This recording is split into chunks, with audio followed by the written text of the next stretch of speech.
மனிதன் தோன்றியது முதலே அவனது அடையாளங்களும் தோன்றிவிட்டது. இன்றைய யுகத்தில் ஒருவரை பற்றி அறிய வேண்டுமெனில் அவர் யார், எக்குலத்தை சேர்ந்தவர் என்ற கேள்விகள் எழும். அவரை பற்றிய அடையாளங்கள் பேசப்படும்.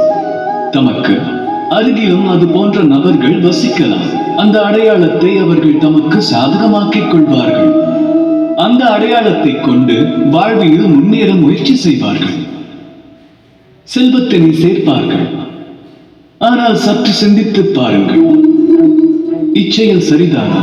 அடையாள பலமானது வாழ்வில் எவ்வளவு காலம் தொடரும்? அதனுடன் தாம் சம்பந்தம் கொண்டிருக்கும் வரை நீடிக்கும்.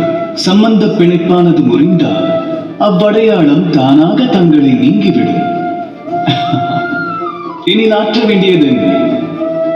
இதற்கு தீர்வு ஒன்றே. தாம் ஆற்றும் பணியை முழு மனதோடு ஆற்றுங்கள். அதன் பலனை பாராது பணியாற்றுங்கள். ஏனெனில் அடையாள பலம் கொண்ட பணி உறுதி கொண்டு நீடித்திருக்காது. உழைப்பை கொண்டு உருவாகும் அடையாளமோ யுக யுகங்களுக்கும் நீடித்திருக்கும். ராதா ராதா.